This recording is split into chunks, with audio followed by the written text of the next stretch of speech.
Andy, you're on. Okay. It's my privilege to introduce my great friend and collaborator, Judge Alfred Lambremont Webre. Alfred holds a baccalaureate degree from Yale University and a law degree from Yale Law School. He is a former Fulbright scholar. He has practiced law in both private practice and public law. He was the first general counsel to the Environmental Protection Agency for New York City, and it actually pioneered environmental law during the administration of Mayor John Lindsay of New York.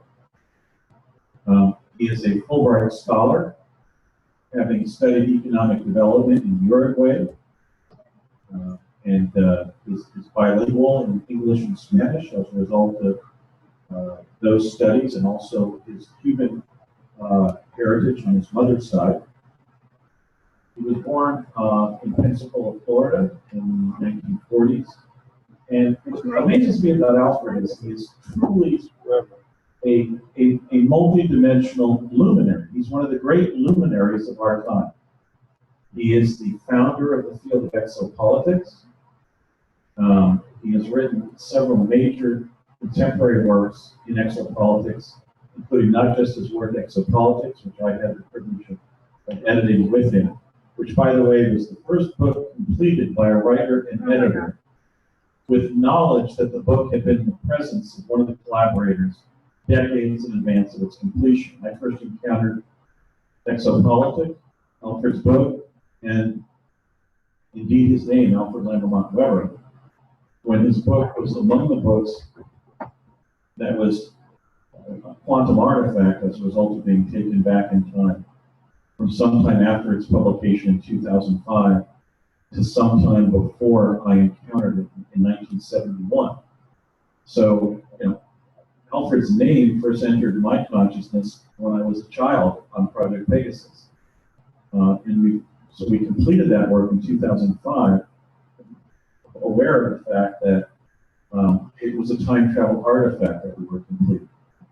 His most recent work is his book, The Omniverse, which has material on the secret time travel revolution, an American presence on Mars, and provides, I think, the new framework for understanding the nature of the multiverse that we inhabit.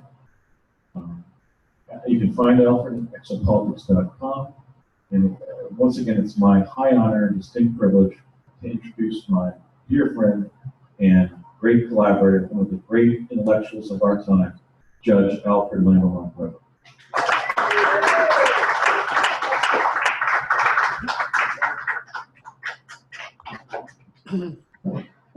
Yes, thank you, Andy, for that great introduction. I just want to make sure that people can hear my voice and that it's carrying there. Could you raise your hands that you can hear me? Oh, thank you. We hear you. Good. I'm now going to start a procedure here that is share screen, and we'll go directly to a PowerPoint that we've started for today. And I just want to make sure that people can see that screen that says Exopolitics and a Positive Future. Can you see that? Yes. Yeah, good. Oh, good, good. And so the general theme is that by using the science of exopolitics, which is the science of relations among intelligent civilizations in our universe and our omniverse, we can begin to chart and create a positive future as a conscious, intelligent species in our holographic universe on our, holographic planet space Earth, and in our virtual reality holographic incarnating circumstances. And we have 28 slides that are illustrative of different aspects of that. And we have a total of 75 minutes, so there'll be plenty of time for question and answer at the end. If people would like to, note or any questions that come up about any of the materials at the end, just note them down and we'd be happy to talk about them. So this is more, it's kind of a larger forum, kind of an open forum on exopolitics and a positive future with no topic off the table. Thank you. Now, the first kind of part one of this, and today, now in 2017, I really first got into this in February of 1973. And today, in July 30th, 2017, is my first public presentation of the fact that I'm not only an academic exopolitician, but I'm an extraterrestrial abductee. And I kept that fact non-public all of these years because I did not want to detract on what I call the 3D terrestrial souls exopolitical institution track. And I wanted to be able to lay down the kind of the 3D institutional framework and infrastructure, which I was able to do in 3 books. Andy mentioned Exopolitics, in which we're both time travel entangled, and which was time travel by DARPA CIA from 2005 back to at least 1971. I have dates prior to that that suggest that people such as Arkansas Governor Winthrop Rockefeller, who gang stalked me in the Yale Law School faculty lounge in 1966, had been pre-informed of my pre-identity as a future exopolitical whistleblower.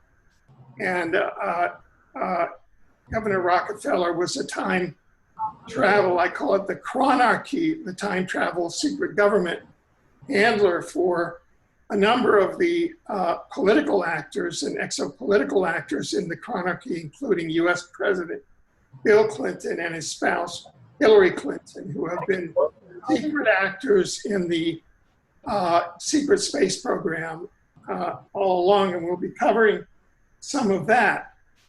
And so, but now I think that with Andy Basiago coming forward and are being able to, he is a material eyewitness to my extraterrestrial abduction in coordination with a linked abduction with US President Jimmy Carter, whose 1977 Carter White House extraterrestrial communication study I served as director, all of which was arranged during the extraterrestrial abductions in 1969 of Carter, 1973 of Weber, and 1975 of Andy Basiago as witness.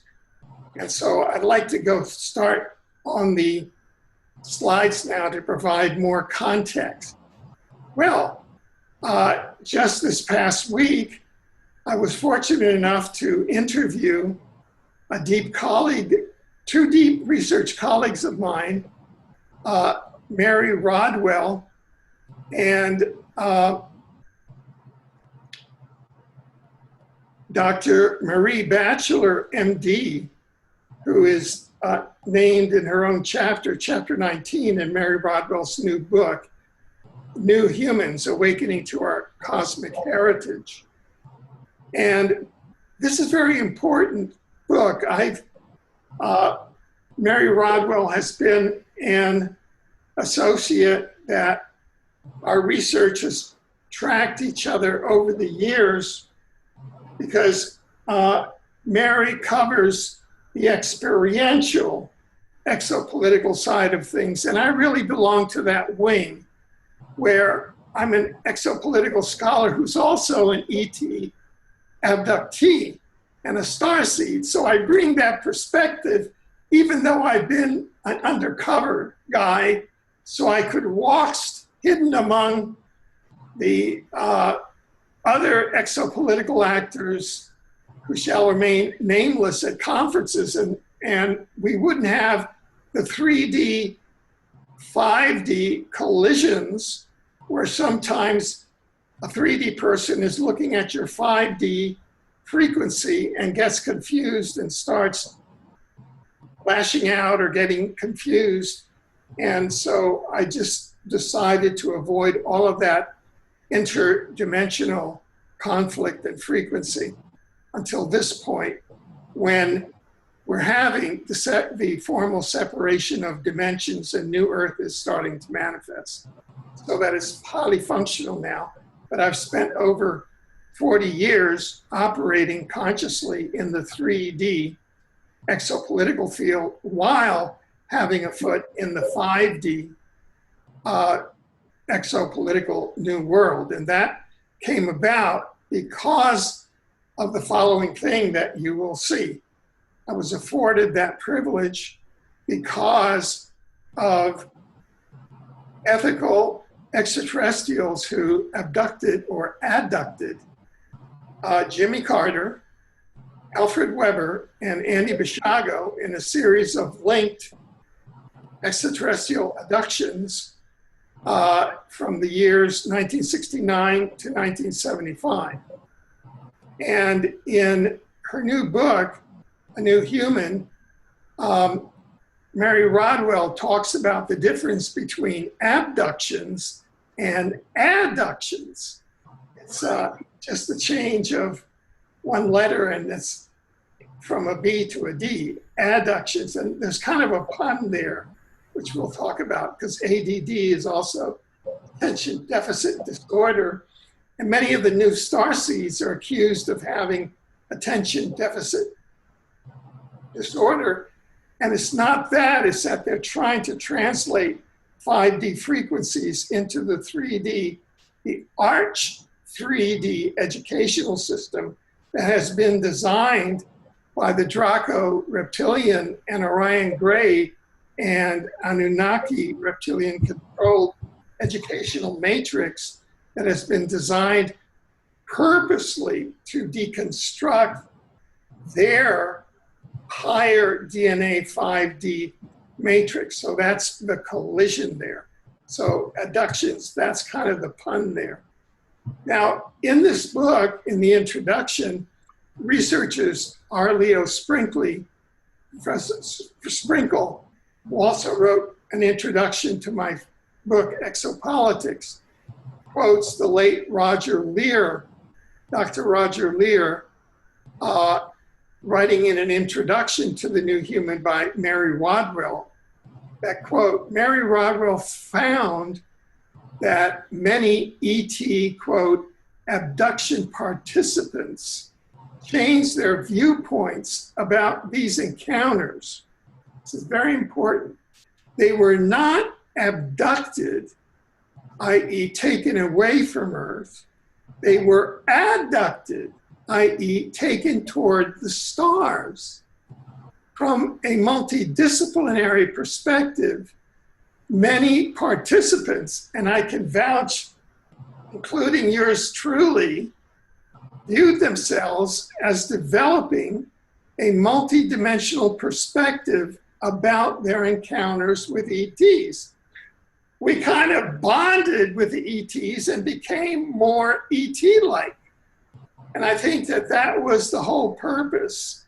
One of the purposes of these ET adductions with Carter, with Webre, and with Basiago was that all three of these individuals who were being prepared in this program, which the ethical extraterrestrials have, to identify humans that are concerned about the long-term welfare of the human population on Earth and in the cosmos, and to really prepare them and give them more capacity building to fulfill their planetary and cosmological tasks. And so to ourselves, the adductees, these encounters where ETs are viewed as physical, biological, psychological, and spiritual events. And their effect was to develop a purpose or a personal mission to assist Earth and humanity. Now, who were or who are the ETs behind the Carter, Weber, Basiago adductions? And we're just one test case.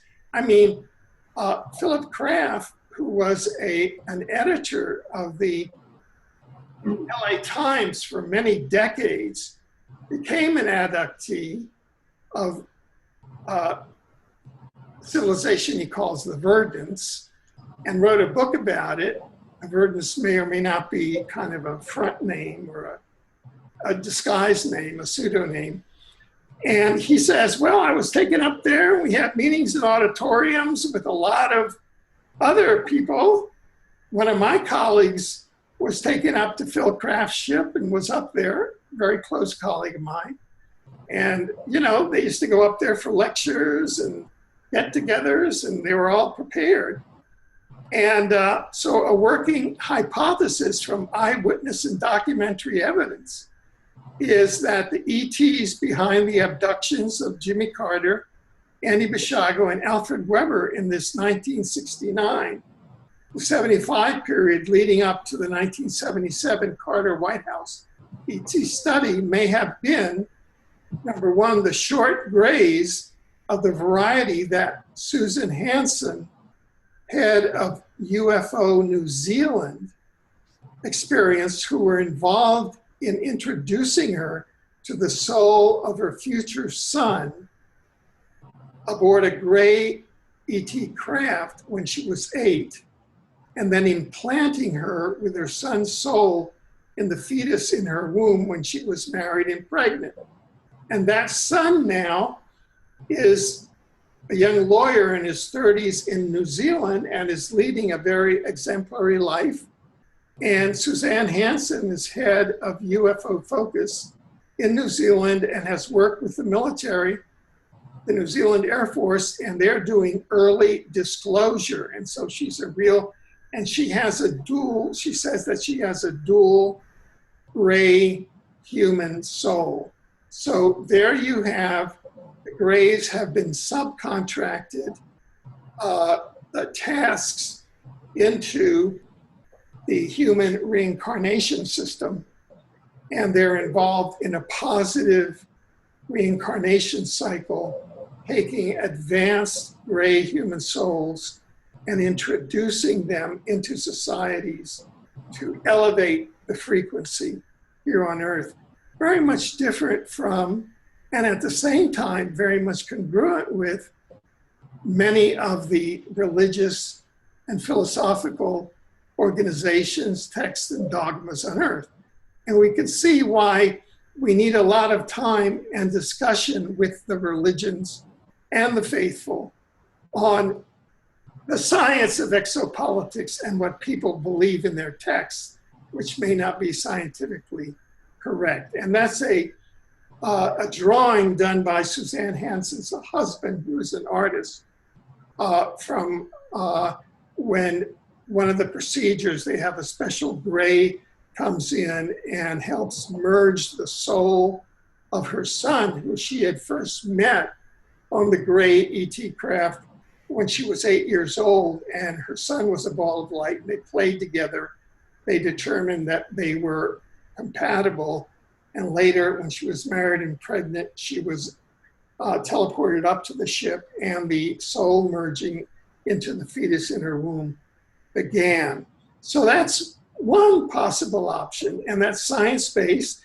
You can go more in depth into this case at Exopolitics TV on YouTube. You can go into it at exopolitics.com. You can also go into it in the book, The Omniverse. There's a whole chapter on this case at available at exopolitics.com or any bookstore. It's now out in German editions and Hungarian issues, and it'll be out in Spanish shortly, and Portuguese, we hope. Okay, so what other ETs could they have been? Well, they could have been members of the Regional Galactic Governance Council. The ETs that abducted Carter, Weber, and Basiago could have been upper dimensional human ET members of the Regional Galactic Governance Council, in other words, Pleiadians, Alpha Centaurians, Sirians, and others that created Homo sapiens sapien and unshielded themselves over New York City on October 13th, 2010, the day before the UN Outer Space Conference discussed the protocols for greeting extraterrestrial civilizations. And the council was in interdimensional communication with Stanley Fulham, a Canadian lifelong NORAD officer, about cleaning up the environment, appearing at the UN, and announced that they would appear on October 13th, 2010. So all of this was fulfilled. I was able to interview Stanley Fulham. I had the last interview while he was alive. He was given fast-acting cancer and died in the latter part of the year of 2010. He was given that cancer by the draconian forces, some human intelligence agency acting on behalf of the draconian force, who do not want the upper dimensional life forces to really aid the humans and clean up the environment, but rather are in favor of the transhumanist agenda, which is an alliance of the invading sentient bad AI, the predatory bad AI, the Draco reptilians, the Orion Greys, and the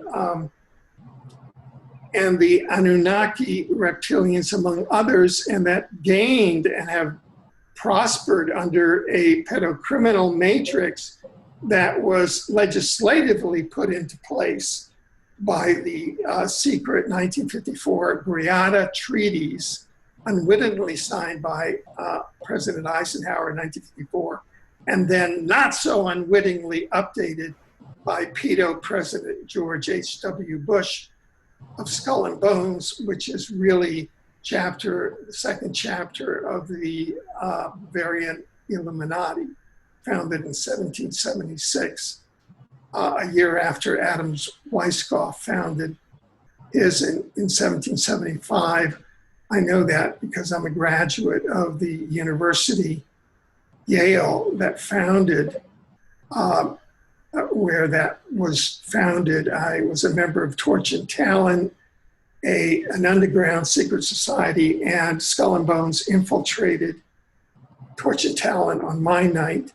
And one of my bloodline ancestors was the founder of the Yale Divinity School. So our bloodline has been in this fight for a long time.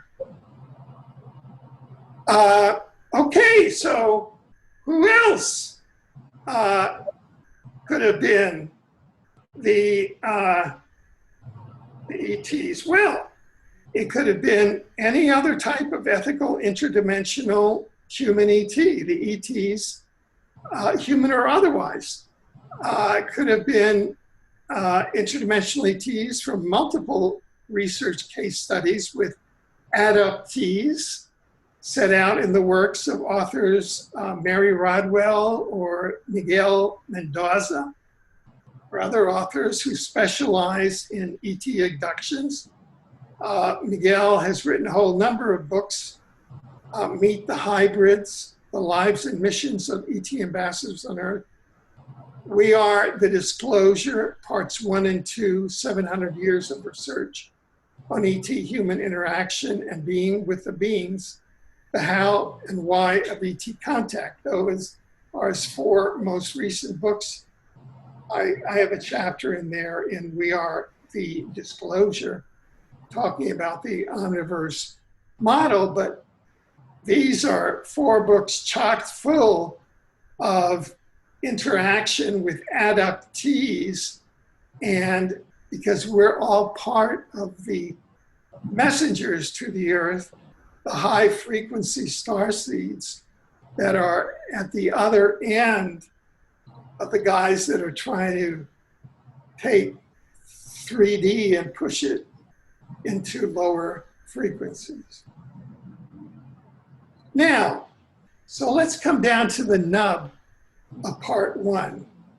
Ethical ETs abduct Jimmy Carter, Alfred Webre, and Andy Basiago, 1969 to 75. And I'm so glad that Andy's here in the audience, because you can ask him questions after this, and you can ask him and get him on mic, on tape, so the record is there. Now, you have to reframe here. So I'm really asking people to just sit back and chill and let go of a lot of preconceptions that they may have about 3D framings and all of that.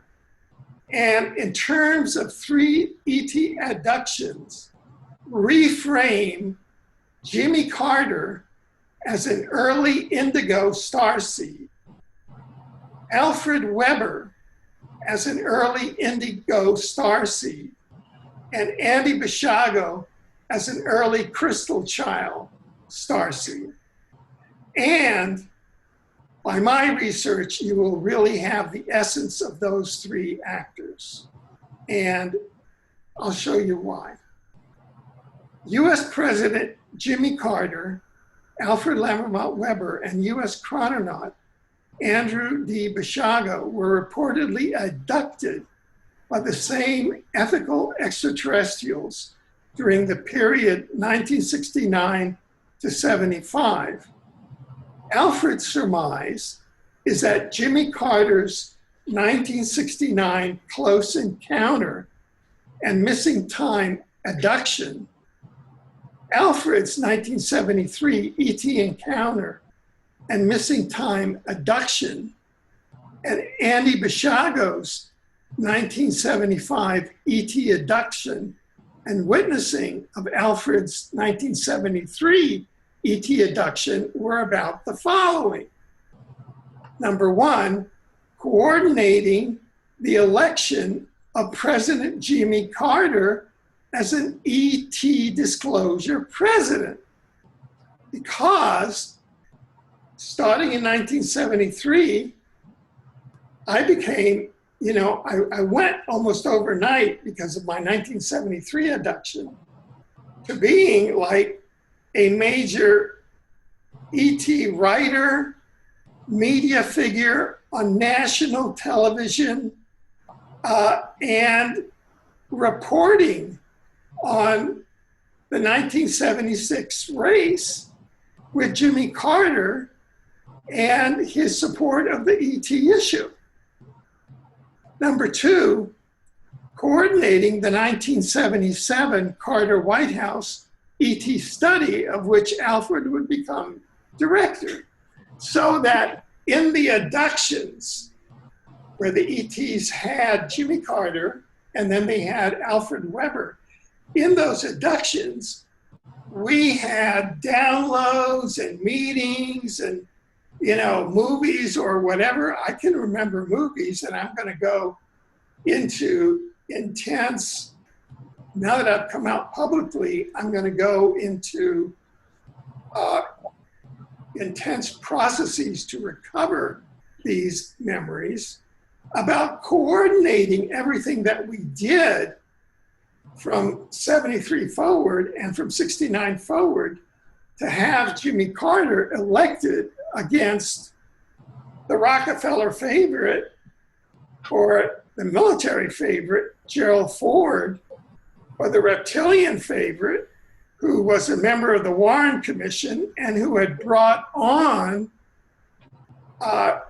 the former Defense Department Secretary McNamara, who had been brought by Ford after the 1973 UFO flap in Michigan. Ford was a congressman from Michigan as a principal witness and who testified, oh yes, Congressman, all those UFOs in Michigan were the result of swamp gas, and we in the Pentagon can testify to that. So against that, Jimmy Carter in 76 said, no, I'm filing my UFO sighting report, which happened in 69. He filed it in 73, and then he ran on it in 76 and on a ticket that said, if I get in, we're going to open it up.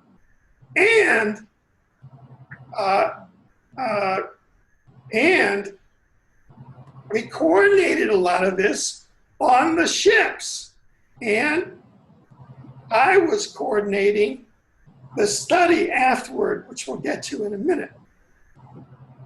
In the long run, the Carter, Basiago, and Webre ET abductions may have been about coordination of Jimmy Carter's election as an ET disclosure president and Andy Basiago's possible future election as an ET disclosure president, which had reportedly been pre-identified by DARPA CIA time travel, according to Project Pegasus time travel officers. We have to look at quantum and adduction entanglement. Alfred was director of President Carter's 1977 White House ET study and has had a time travel quantum entanglement with Andy Basiago since 1971, when DARPA time traveled his book, Exopolitics, from 2005 back to 1971. And he has had an ET adduction entanglement since 1975, when the ETs who abducted Alfred showed Andy the images of Alfred's 1973 ET abduction aboard their spaceship as an eyewitness. Now you can see we've documented this, like we were instructed to do in 2015. I was instructed telepathically to document all of this, and you can see the documented context and backstory footnoted in a 750-page book that's available in ebook, Kindle for a very reasonable price, as well as in hardcover, called Journey. It's at exopolitics.com, it's at Amazon, and it's wherever else, you know, all those places. And you can also find this, a lot of pieces of this at exopolitics.com and various other websites. Now, let's get more deeply into Jimmy Carter's close encounter of the fourth kind. That's what they call ET abductions or ET adductions. So the actual date, and this is an image of Jimmy Carter's 1973 UFO sighting report, which he personally filed during his race electoral campaign for governor of Georgia. The actual date of his sighting, his close encounter of the first kind, was January 69, in the company of 10 members of the Leary, Georgia Lions Club. There's a lot of confusion that has come up. We have on exopolitics.com published a composite of articles with leading exopolitical analysts, including Grant Cameron, John Kelly, myself. Here is some of the significant objective scientific evidence of John Kelly, who is a leading, if not the leading, one of the leading reverse speech specialists on the planet. The questioner, you have listened backwards to the speeches of people describing contact with spacecraft from other civilizations. What did you find out? John Kelly. When President Jimmy Carter told reporters late last year that he didn't think flying saucers were the vehicles of space people visiting the Earth, I played his speech in reverse and heard the words, quote, saucer went out naked, going out, they'll put him in it. Although it was part of his campaign process, this message made me wonder if the president had more personal reasons for sending Alfred Webre to SRI in the 1970s in order to release the government's secret research on extraterrestrials. From my reading of the message, it describes Carter as a potential abductee, end of quote.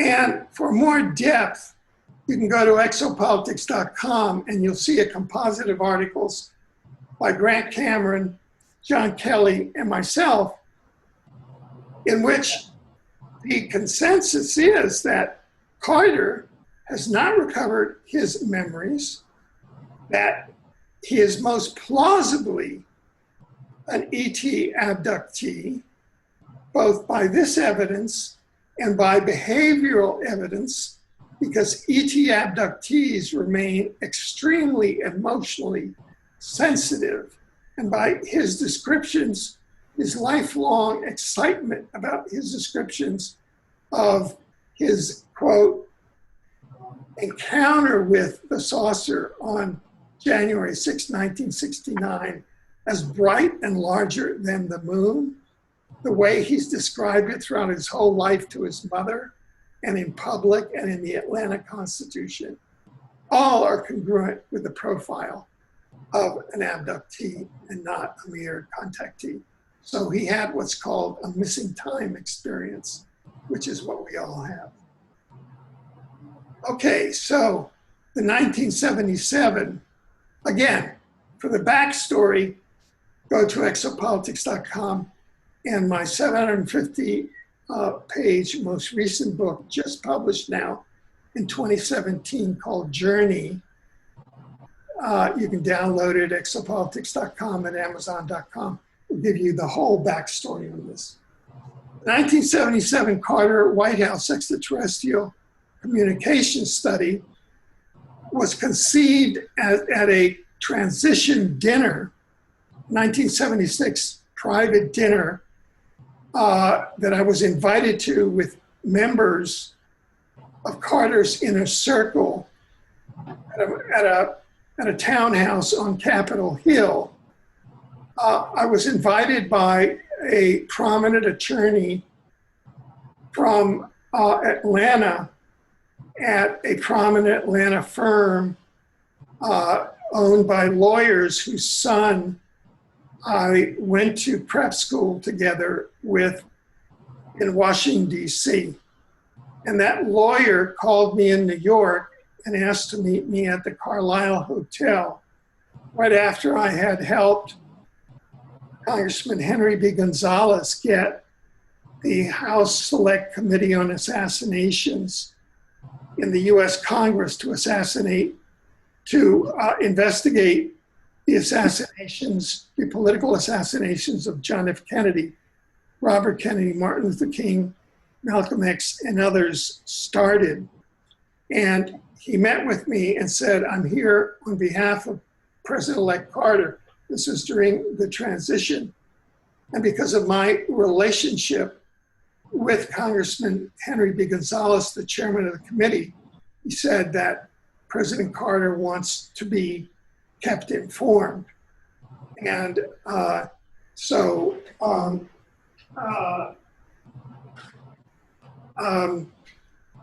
I said, fine. And then the lawyer later invited me to this transition meeting.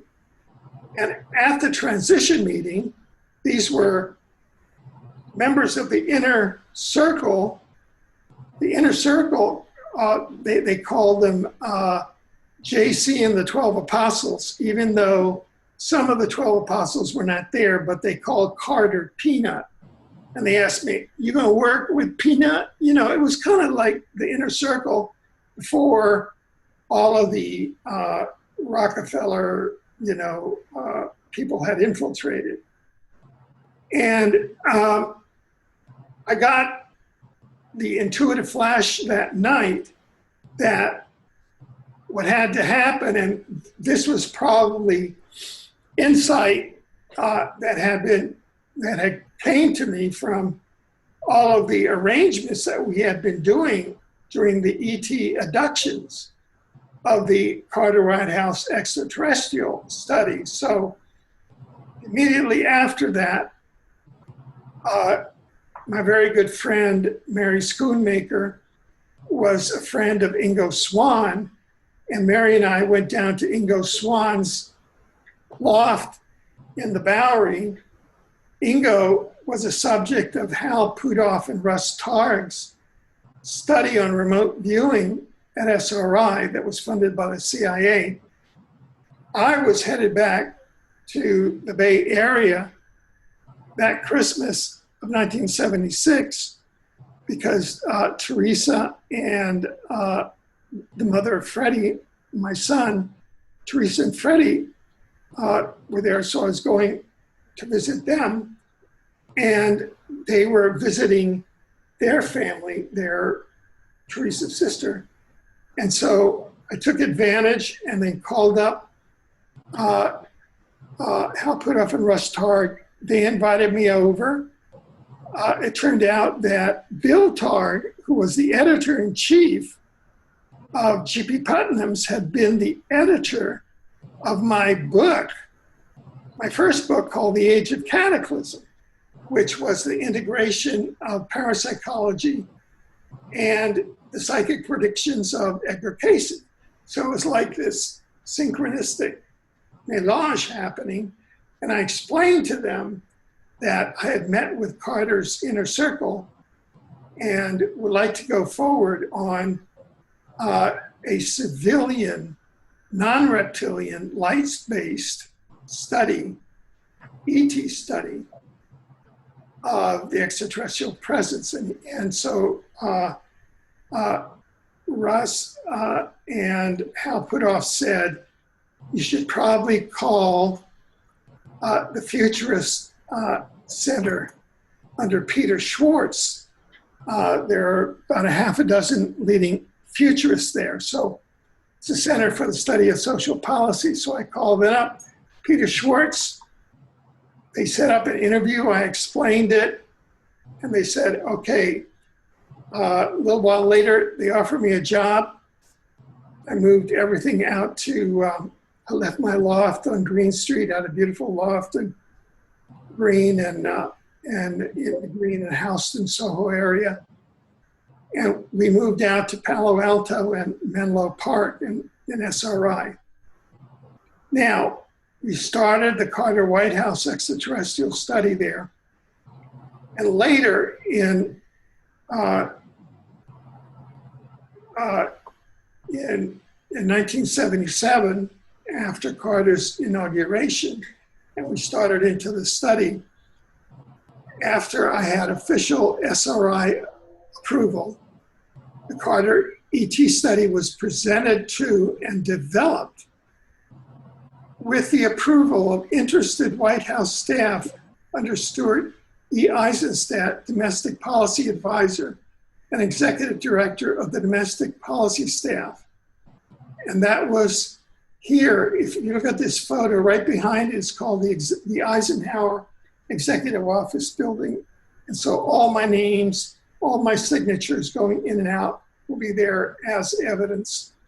And we met with a female staffer who we had been directed to because she was a UFO and ET enthusiast. She totally supported President Jimmy Carter's decision to open the UFO files, and she had been the designated Jimmy Carter staff person to carry this project, and I had been directed to her by this through the Jimmy Carter network that goes back to this transition dinner that I was at in December 1976. Okay, and that went along just fine from the period of May 1977 until the fall of 1977. Specifically, October 1977, following a meeting in October 77, after I got explicit approval from the White House for the project, I had a meeting with an Assistant Secretary of Defense on space-based platforms for space-based weapons at the inner ring of the Pentagon, Ring E. And during that meeting, as set out in my Disclosure Project sworn affidavit, I'm a Disclosure Project witness, and on May 9th, 2001, the official press release of the Disclosure Project press conference at the National Press Club went out under two names, Dr. Stephen Greer and Alfred Lambremont Webre as former director of the 1977 Carter White House extraterrestrial study. It went out under two names, okay?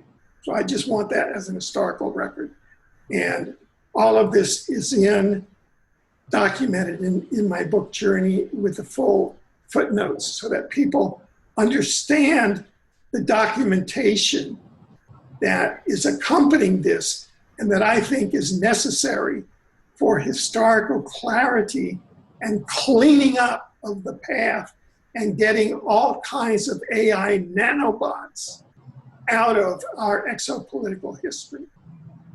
Now, Carter study was abruptly terminated at a high-level executive meeting at SRI, during which the Pentagon DOD liaison flew out from Washington to SRI and stated that if this project went forward, all DOD research funds to SRI, which was 25% of their $100 million budget, their budget now is up around $800 million a year, would be terminated, quote, because there are no UFOs.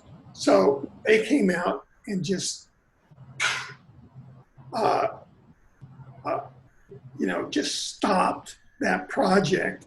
And the reptilian, the men in black, and the reptilian forces inside the Pentagon had won. And our attempt to get a ethical, upper dimensional, light-based human extraterrestrial study was defeated, or at least put temporarily on hold. Let's put it that way. Now, enter Andrew D. Basiago, because he's a material witness and because on a parallel tracks, he and I were becoming quantum entangled both in time travel around books and in extraterrestrial adduction, purposefully. And so this is Andrew D. Basiago's statement on June 4th, 2017. Andrew D. Basiago. And Andy is a member of the bar of the state of Washington. So making these statements carries a great degree of professional responsibility. I had numerous ET encounters in childhood and have even lectured about them publicly. I have discussed how I have speculated that these were prompted by my involvement in time travel, which placed me in the quantum realm that I operate in. One abduction in 1975 involved meeting Alfred Lambremont Webre and another future friend and colleague in exopolitics, the filmmaker Tanya Maderford. This was discussed between us in 2006 when we were working on a film project together. I have never met President Carter, but did attend a speech he gave in LA on May 5th, 1979. So I can't confirm the part about Carter being an abductee or my abductions connected to him. I can say that ufology shows that many who have UFO sightings later prove to be abductees.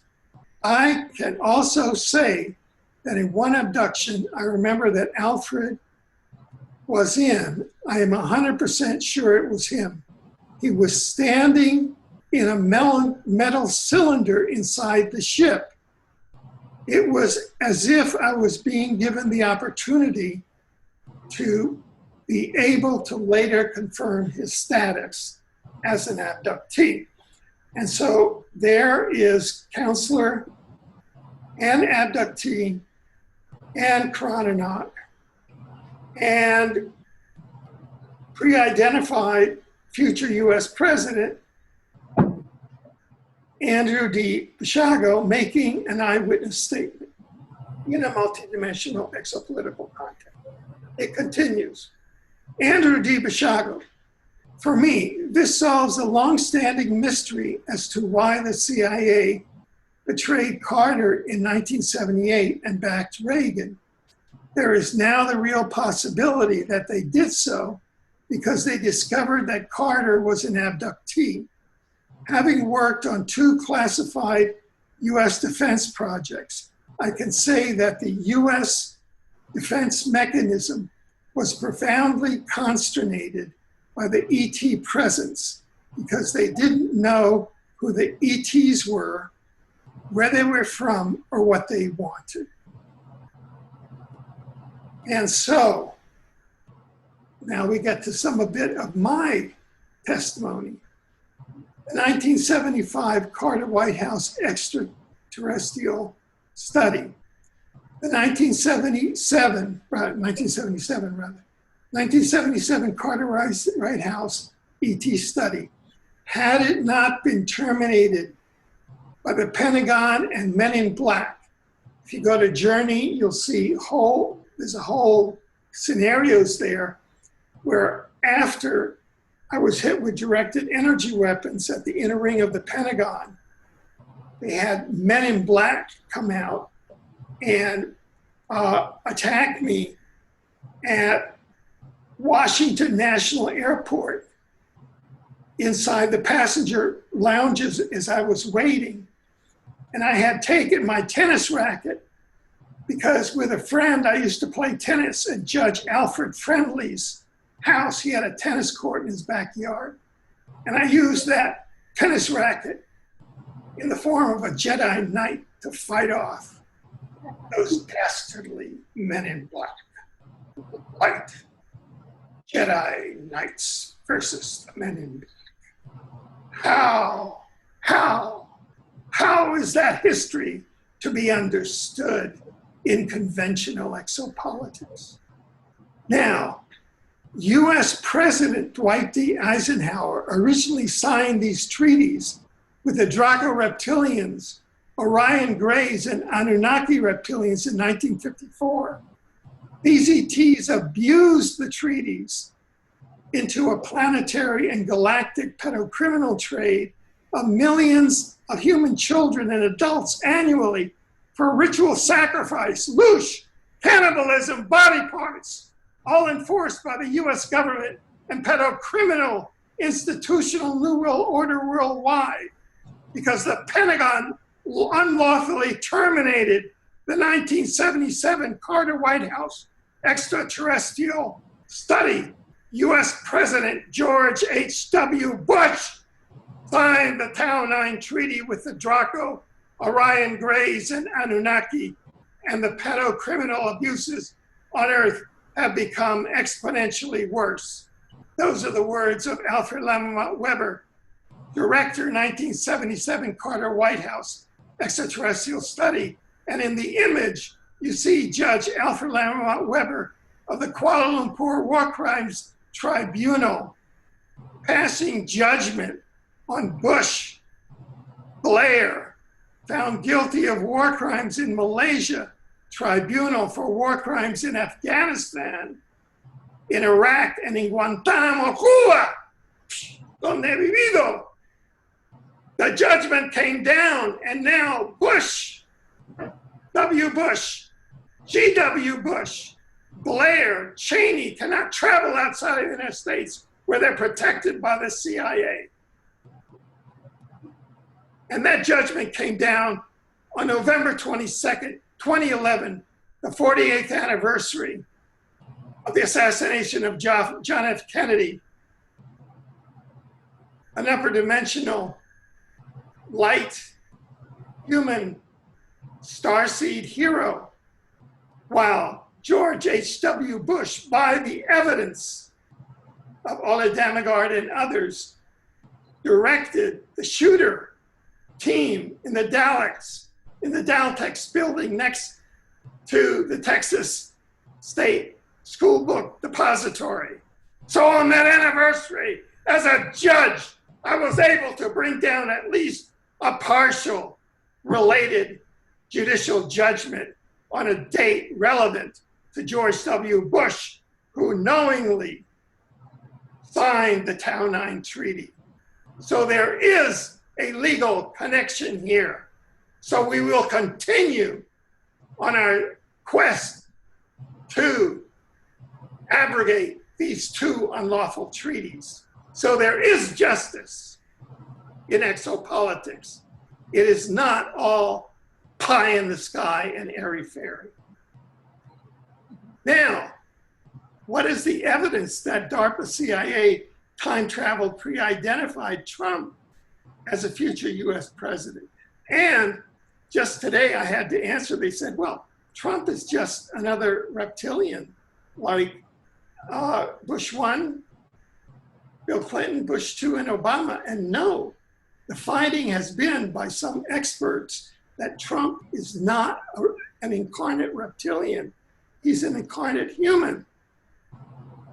US presidents George H.W. Bush, George W. Bush, Bill Clinton, and Barack Obama were also pre-identified by secret presidential time travel pre-identified program, according to Andrew D. Basiago, former chrononaut and 2016 presidential candidate. This is from an article, a NEWSINSIDEOUT.com article that we wrote in June 2016 of the 2016 campaign and published shortly before the election on November 3rd, 2016. We held it back then. This was an editorial decision that we made because we did not want to rob people of their free will by saying as early as June 2016 that that Trump had already been pre-identified as the 2016 elected political president. Chrononaut, so I'll just say that we're beginning to run out of time. So you can go to newsinsideout.com and read that there, and also exopolitics.com. And it puts a whole new slant on this. Now, let's get to part two. How do we change our current situation and get back on the positive timeline that we were before 1954? And Ike got duped. Ike and the US government got duped and got forced into signing the Greada Treaty with the Dracos and the Orion Greys instead of the good treaty giving up nuclear war with the upper dimensional humans. And we'll have a petition. It's called Abrogate This. And it's to abrogate the secret Greada and Townine treaties and end the pedocriminal matrix on Earth.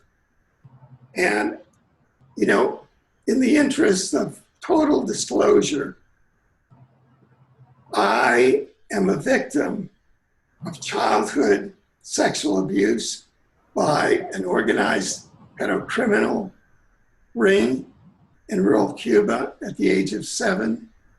This pedocriminal ring was organized by a Danish engineer who was a member of the Danish underground. And, you know, so I just want to say that that's kind of where I'm really like, gung-ho on this stuff. And so President Donald J. Trump's comfort level with abrogating international treaties makes him the perfect person to end the horror of child sex abuse and human trafficking that is haunting the globe. After canceling US participation in the TPP and the Paris climate change protocols, a new president has an opportunity to terminate the pedocriminal networks that currently dominate many governmental and religious institutions.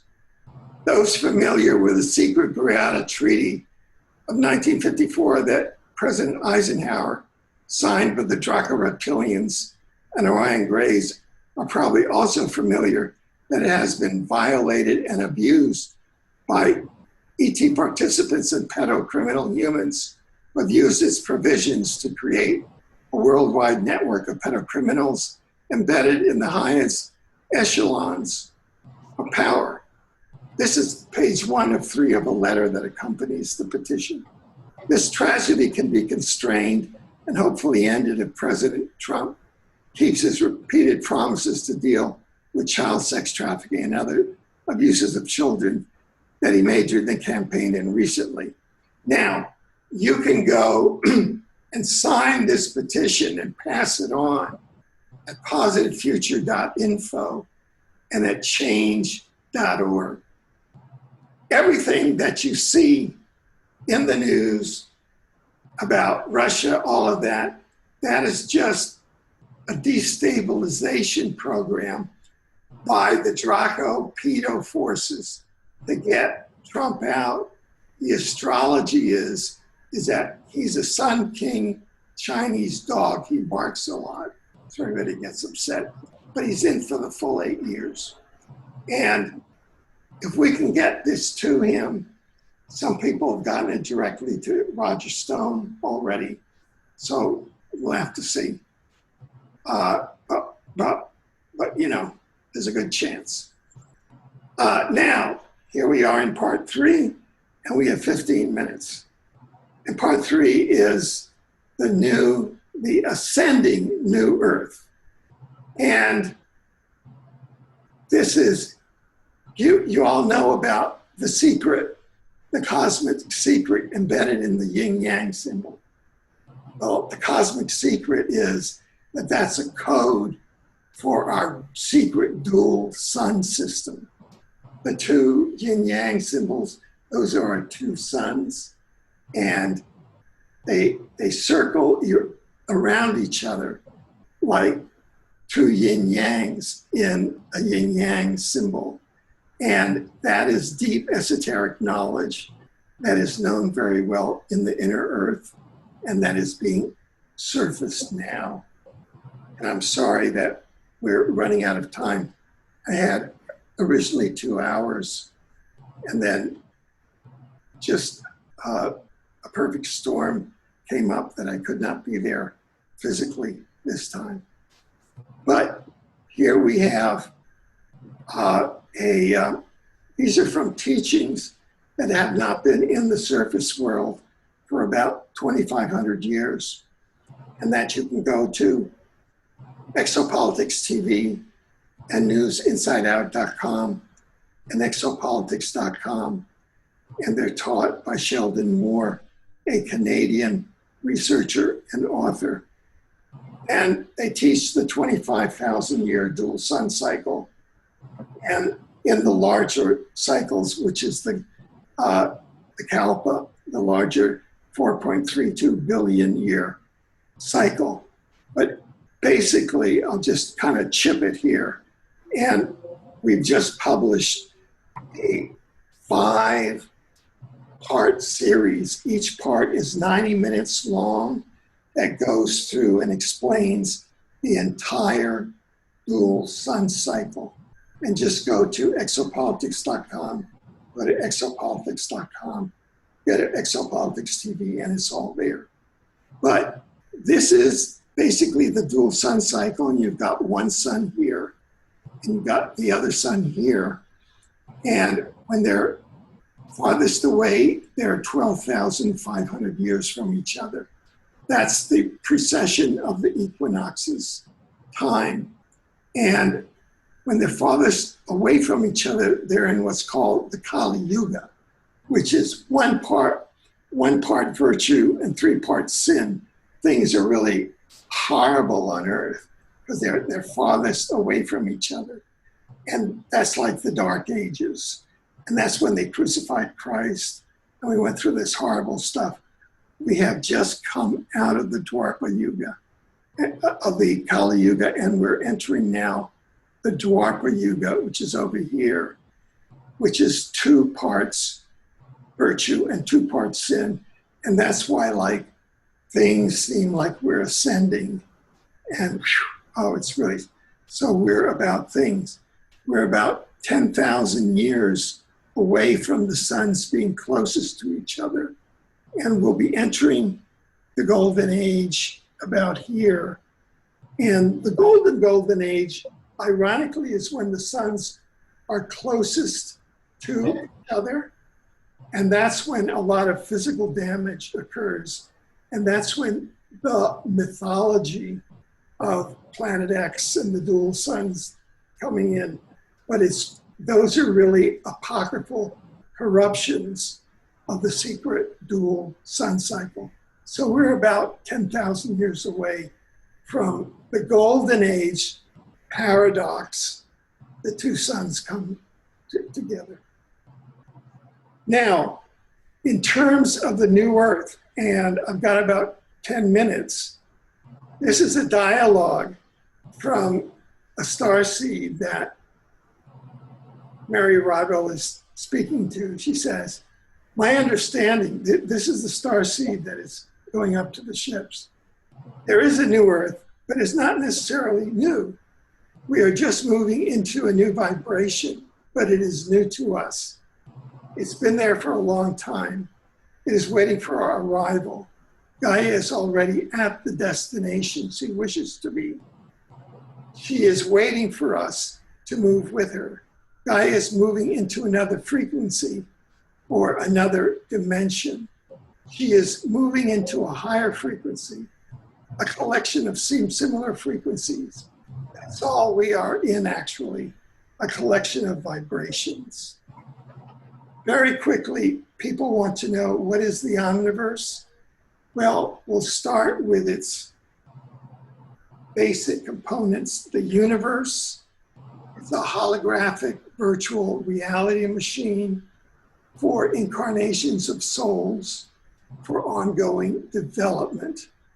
In this temporal reality cycle of ordinary conventional history, these Sumerian astronomers first developed it 3,500 to 3,200 BC. The multiverse was coined in 1895 by the American psychologist and philosopher William James, meaning the totality of all universes encompassing all time, energy, space, and matter. We now can talk about the spiritual dimensions because scientifically we can measure it. And now we have instrumental time transcommunication, and we have the chronovisor, which ironically can take you to scenes along all timelines in our holographic time-space universe, and also in the afterlife dimension. And you're seeing a photograph of a chat with people in the afterlife dimension, which you can go to at itcbridge.com. So we're now dealing with scientific data. And the omniverse is basically omniverse equals multiverse plus spiritual dimensions. And we can bring that in now because it's not faith-based, it's science-based. And a core mission of the omniverse is the creation and development of souls and spiritual beings, and the intelligent community of souls and spiritual beings, along with Source and God, collectively create and maintain the totality of the universes of space, matter, and energy in the exopolitical dimensions of the multiverse. The universes and the multiverse are machines for the development of souls. And as you get more into the science of the omniverse, there are things that are useful, but like the dimension-based typology of intelligent civilizations. There's a lot of learning there about the good AI, the bad AI, which is an invading AI. Scientist Haus Vela, who has pioneered on identifying the bad AI versus the good AI. The bad AI wants to essentially terraform this planet into a cyborg AI-based planet where it is God. And that's what the transhumanist agenda is about. And so we're in a holographic universe with a multi-dimensional effect. And I didn't have the privilege of attending the symposium in person, so I didn't see the dialogue with some of the participants like Randy Kramer and Simon Parks and Andy Basiago. But here's a quote. Actually, folks, I have to cop to being a bit of a five-planet Gemini. The truth is that I believe, as I wrote yesterday, the multidimensional effect. Also be mindful of the multidimensional effect in which Andy Basiago, Lord Eisenhower, and Randy Kramer, and even Simon Parks and Alfred Lambremont Webre are each sourcing their own multidimensional reality, which is sovereign and correct to them. You see, we don't really know what is sourcing Randy Kramer or anyone else's holographic reality. Any one of our realities may have been infiltrated and or infected by a predatory AI intelligence whose real goal is to cause dissociation and conflictual perception amongst humans. And that's just a screenshot from a 2015 very interesting roundtable in which Captain Randy Kramer and Counselor Simon Parks and I participated on the subject of Randy Kramer on Mars, Simon Parks' identity as a mantid with a lot of reptilian interface, and his reading on Randy Kramer as a reptilian. So you may want to go back and look at that because of all the multi-dimensional effects. That's all I'm saying, of the type of evidence that we have in this field. Here, you know, what we have on the planet now is a massive AI, PPAI, pathogenic predatory AI infestation. The PPAI, the bad AI, sentient, inorganic, invading, pathogenic, predatory AI infestation. You can go to exopolitics.com. On the right-hand menu, you can see over 10 panels, 25 articles studying the bad AI, the good AI. And the bad AI invaded. It was plasma-based. It set up plasma-based devices and technology, nanotech, nanobots in chemtrails to do the DNA cyborg terraforming and transformation of humans at the DNA level. And then plasma-based, it set up the internet, which is plasma-based, as a bad AI, which now the good AI is trying to take back. And it set up your phones, which is why if you see all the people in the urbans looking at the phones all the time, it's not that they're so great, it's that the plasma-based AI is more powerful than the human mind and is terraforming them and is becoming God to them. So I hope to be making a movie out of all of this because we have a tremendous amount of research that has to come out. The good news is that we're going through a density shift, creating a positive future. We have developed a positive future equation, which is positive future equals a positive timeline. And the positive timeline we showed you through that secret dual sun 25,000 year yuga cycle. And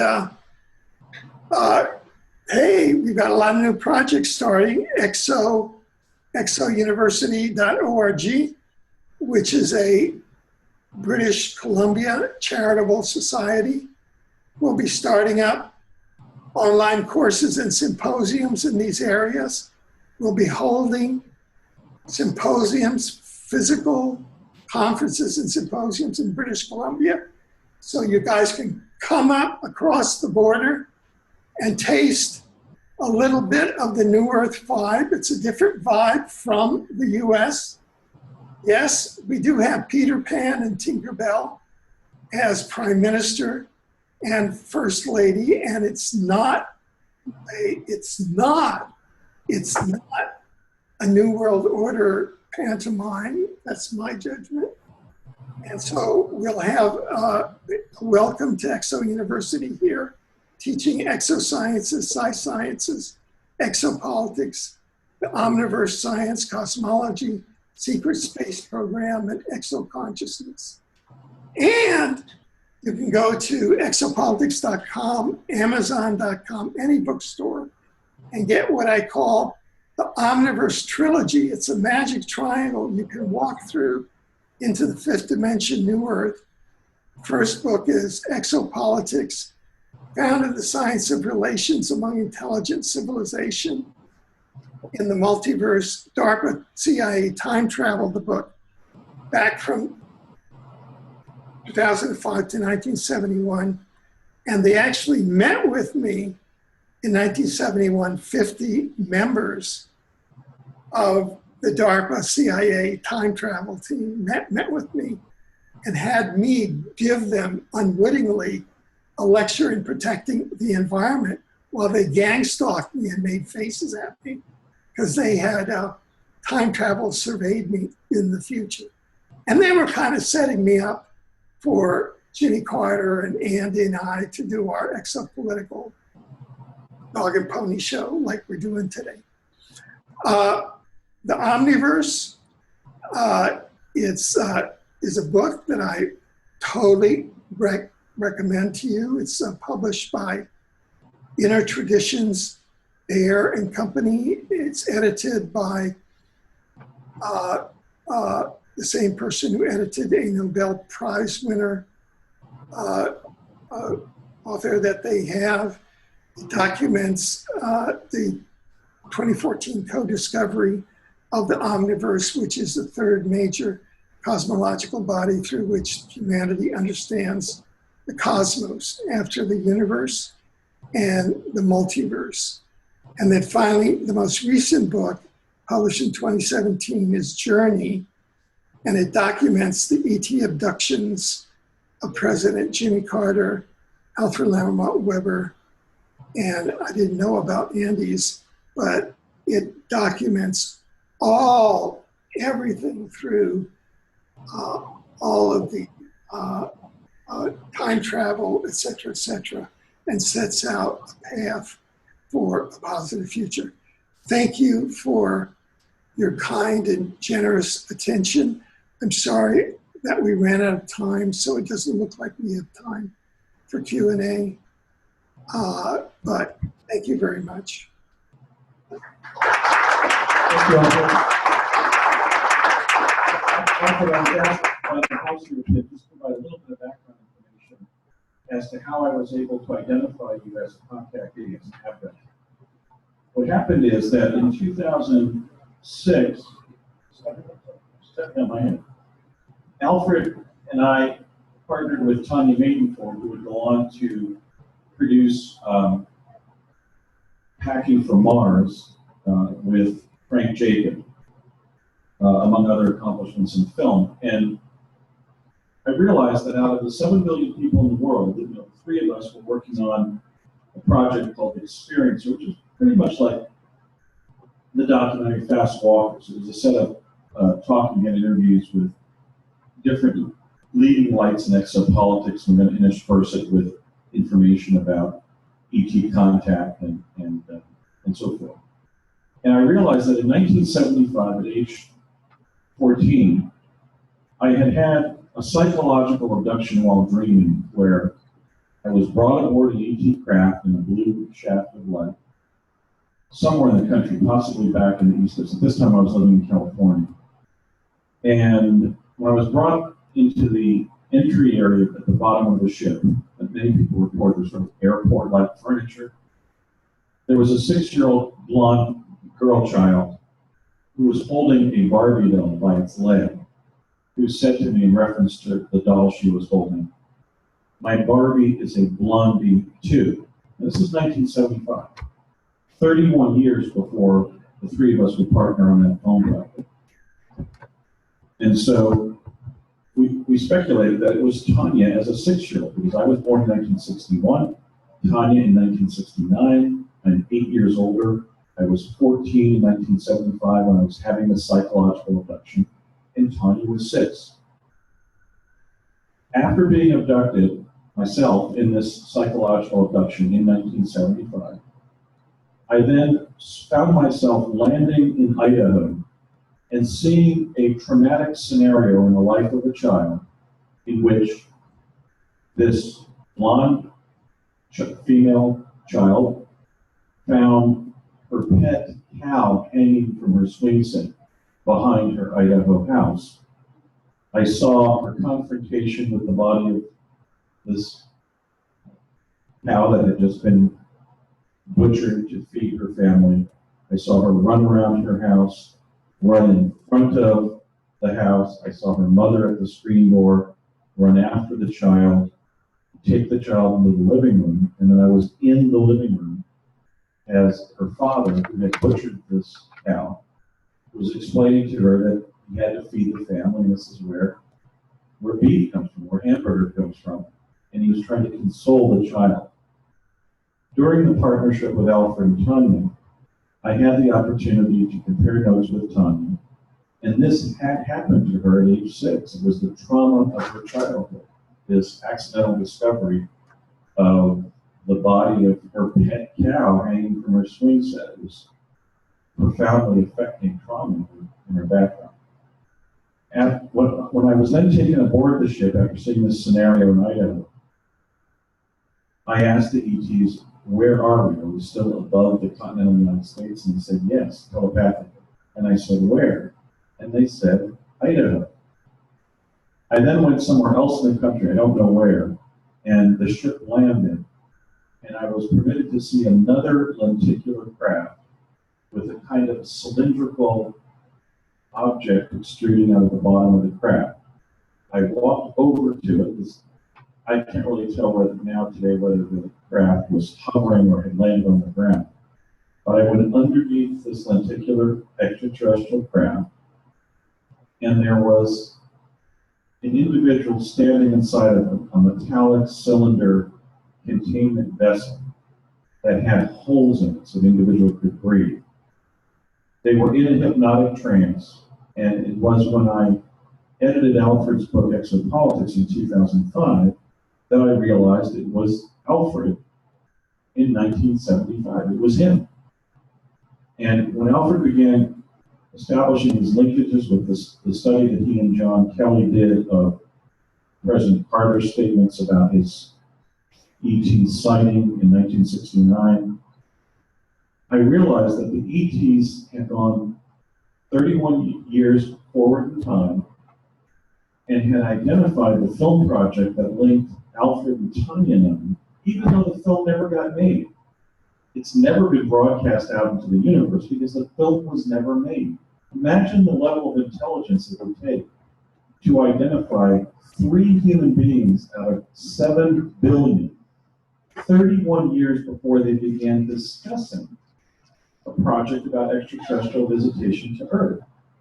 But I am 100% certain that it was a young Tanya and a relative Alfred as a young man. In other words, I had contact at that time when Tanya was 6, and I guess Alfred was about, in his early 30s, 32, 33 years of age. The photographs that Alfred provided me of his career, especially around the time of the 1977 Carter White House ET Human Communication Protocol, directly corresponded to the young man that I saw in the psychological abduction standing in this metallic cylinder beneath one of the ET ships. So I had to come forward and corroborate the fact that I'm certain, I have 100% certainty that it was Alfred and Tanya 31 years before we would work together. The other very conspicuous element of this, which I think Alfred touched on briefly, is that prior to his work on the 1977 Carter White House ET Human Communication Protocol, I had studied over 2,000 symbols in the Astarte alphabet, going back to fall of 1971, under DARPA, to communicate with extraterrestrials. So even though I was only 14 in 1975, when I had this astral contact with Tanya and Alfred, nonetheless, I had already worked on what Alfred would then distinguish himself on, which is the subject of ET human communication. So just want to clarify those points. We've run out of time. Alfred, thank you so very much for your brilliant presentation, and I wish everybody Thank you. a good evening.